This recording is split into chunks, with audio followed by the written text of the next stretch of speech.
চাহিদা এখন তুঙ্গে। কিন্তু দুঃখের বিষয়, আমরা যাদেরকে ভোটে নির্বাচিত করেছি, যাদেরকে দায়িত্ব দিয়েছি, তারা আজ পর্যন্ত এমন কোনো পলিসি নিয়ে আসতে পারলো না যে রক্তের আর কোনো হাহাকার দেখা দেবে না। রক্ত কোনো কলকারখানাতে তৈরি হয় না, বা মাঠে কোনো চাষ হয় না, মানুষের শরীর থেকে মানুষের শরীরেই দিতে হয়, এতটুকুই। কিন্তু এটাকেও তো একটা সংগঠিত করা যায়। সে প্রচেষ্টা আশা করব আগামী দিনে আমাদের মাধ্যমেই গড়ে উঠবে। আমরা আশা করব আমাদের মাধ্যমে এমন একটা প্রচেষ্টা আমরা তো গড়ে তুলব, ওই ব্লাড ব্যাংকে গিয়ে রক্তের জন্য অপেক্ষা করতে হবে না, ব্লাড ব্যাংকে গিয়ে ফিরে আসতে হবে না। সেই জন্য আমি চেষ্টা করছি, বা আমরা চেষ্টা করছি, আমাদের ন্যূনতম আমরা চেষ্টা করছি কি, যে ভাঙড়ের আমরা একাধিক রক্তদান শিবির করে, সারা রাজ্যের হয়তো আমরা এখনই পারবো না, কিন্তু অ্যাটলিস্ট ভাঙড়বাসীকে রক্তের জন্য না বিভিন্ন জায়গায় ছুটাছুটি করতে হয়, রক্তের জন্য যাতে ভাঙড়বাসীকে আমরা ইনশিওর করতে পারি যে আপনার কোনো সময় রক্তের প্রয়োজন হলে আমাদের যারা দায়িত্বশীলেরা আছে তাদের সাথে যোগাযোগ করবেন। আমরা আমাদের সর্বোচ্চ দিয়ে এই রক্তের যে সংকটকে ভাঙনের জন্য আমরা যাতে মোচন করতে পারি, ভাঙন থেকে যাতে রক্তের সংকটকে দূরীভূত করতে পারি, তার আমরা সর্বোচ্চ চেষ্টা করছি। আর আমরা যখন এই ধরনের প্রোগ্রাম করছি, ভাঙড়বাসীর জন্য প্রোগ্রাম করছি, তখনই যারা শাসকে আছে তাদের দ্বারাই এই ধরনের প্রোগ্রামকে বানচাল করে দেওয়ার চেষ্টা হচ্ছে। সত্যি আমি ভেবে পাচ্ছি না কি মন মানসিকতা নিয়ে এরা রাজনীতির ময়দানে এসেছে। বলছে রাষ্ট্র সেবা করবো, রাষ্ট্রবাসীর সেবা করবো, ভাঙড়বাসীর সেবা করব। তো ভাঙড়বাসীর সেবা করতে গেলে রক্তদান শিবির বন্ধ করতে হবে না রক্তদান শিবিরে আরো সহযোগিতা করতে হবে? ভাই একটু বলুন না, সহযোগিতা করতে হবে। আপনাদের জানিয়ে রাখি, ম্যাম ছিলেন ব্যস্ততার মানুষ, উনি অন্য যেহেতু ওনার ট্রিটমেন্টের ব্যাপার আছে, অনেকে অপেক্ষা করছেন, চলে গিয়েছে, নাহলে আরো তো ডাক্তার আছে এখানে।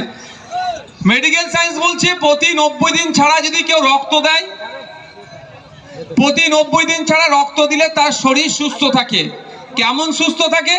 ক্যান্সার রোগের সম্ভাবনা কমে যায়, স্ট্রোক হয়ে মারা যায় বা স্ট্রোকের সম্ভাবনা কমে যায়, অনেক ভয়ঙ্কর রোগ থেকে সে মুক্তি পেতে পারে। ক্যান্সার রোগের কথা তো আমরা জানি কি ভয়ঙ্কর রোগ, সাথে সাথে স্ট্রোকও কিন্তু কোনো ছোটখাটো রোগ নয়। পৃথিবীর 5টা ভয়ঙ্কর রোগের মধ্যে একটা রোগ কিন্তু স্ট্রোকের রোগ। আমরা কি দেখছি, এই রোগে আক্রান্ত হলে হয়তো অনেকে মারা যায় বা অনেকে বেঁচে থাকে। বেঁচে থাকার প্রায় 70% মানুষ কিন্তু শারীরিকভাবে আর সক্ষম থাকে না, শারীরিকভাবে অক্ষম হয়ে যায়। আর মেডিকেল সায়েন্স বলছে এর থেকে পরিত্রাণ পাওয়ার একটা জায়গা আছে। কোনো ব্যক্তি যদি প্রতি 90 দিন ছাড়া ছাড়া রক্তদান করে, তাহলে এই সমস্ত রোগ থেকে সে মুক্তি পেতে পারে। তাই আপনাদের বলবো, আজকে আইএসএফ এর ব্যানারে হচ্ছে, আইএসএফ এর কর্মী সমর্থক সহ সাধারণ মানুষ আসছেন। আপনাদের কাছে আমি একটা অনুরোধ করছি, আপনাদের বিধায়ক হিসাবে রাজনীতির ঊর্ধ্বে গিয়ে আপনাদের কাছে একটা আমি অনুরোধ করছি, যেটা হচ্ছে আপনারা প্রতি 90 দিন ছাড়া ছাড়া আপনাদের মূল্যবান রক্ত থ্যালাসেমিয়া রোগীদের জন্য যেমন উৎসর্গ করবেন, মুমূর্ষ রোগীদের জন্য যেমন উৎসর্গ করবেন, শান্তির জন্য যেমন দেবেন, ঐক্যের জন্য যেমন দেবেন, সৌহার্দ্যের পরিবেশ তৈরি করার জন্য যেমন দেবেন, সৌজন্যতার পরিবেশ তৈরি করার জন্য যেমন দেবেন, ঠিক একইভাবে আপনার স্বাস্থ্য ভালো থাকবে, আপনার স্বাস্থ্যের কথা ভেবে প্রতি 90 দিন ছাড়া ছাড়া আপনাদের রক্ত দেবেন। এবার হচ্ছে কথা, প্রতি 90 দিন ছাড়া ছাড়া তো আইএসএফ আর প্রোগ্রাম করছে না, তাহলে দেবেনটা কোথায়?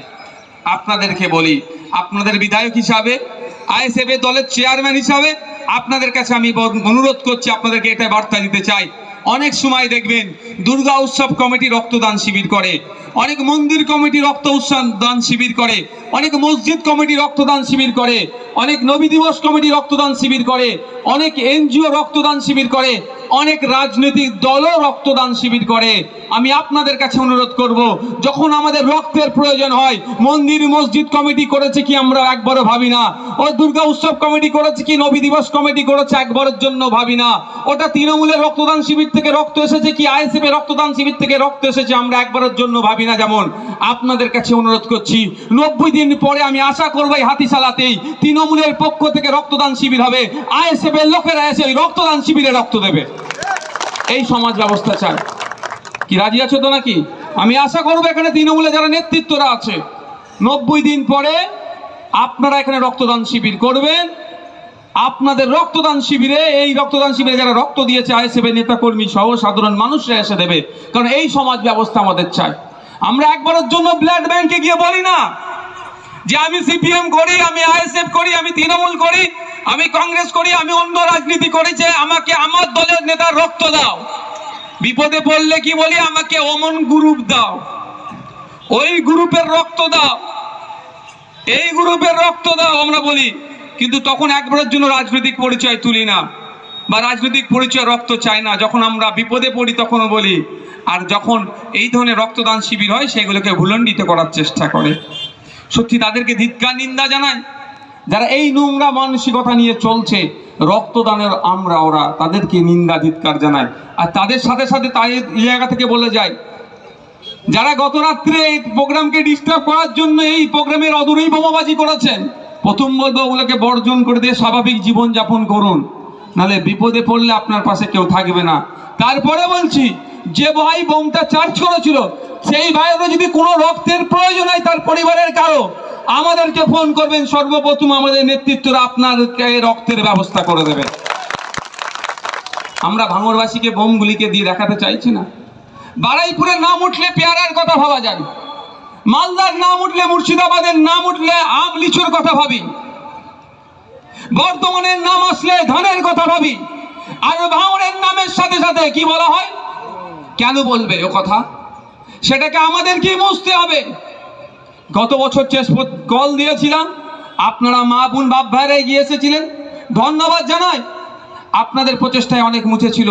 তারপরে পঞ্চায়েত ভোটে এমন একজনকে শাসক নেতৃত্ব দিল এখানকার, তার সহযোগিতাতে ভাঙড়ে আবার নতুন করে অশান্তি তৈরি করেছিল, ভাঙড়ের নামকে কুলুষিত করেছিল। আবার সময় এসেছে আমরা দায়িত্ব নিয়ে আমাদের ভাঙড়ের নাম দুর্নামকে ঘুচিয়ে আবার রাজ্য স্তরে, আবার জাতীয় স্তরে আমাদের নামকে ভাঙড়কে দেব। ভাঙড় মানে কি হবে? রক্তদাতার গঞ্জ। ভাঙড় মানে রক্তদাতার এলাকা বলে যাতে পরিচয় হয়, সেটা আমাদের সকলকে দায়িত্ব তুলে নিতে হবে। সত্যি আমাকে ভালো লাগে, আমি যখন বিভিন্ন জায়গায় যাই, বিভিন্ন মিটিংয়ে বা বিভিন্ন জায়গাতে গিয়ে সাধারণ মানুষ সহ, সাংবাদিক সহ বিভিন্ন দলের নেতাদের কর্মীদের সাথে অনেক সময় দেখা হয়ে যায়, কথা বলি, পথ চলতি মানুষের সাথে কথা বলি, তখন আমাকে কিন্তু বারবার বলে যে আপনি রক্তদান যেটা করেছেন না, মারাত্মক কাজ করেছেন।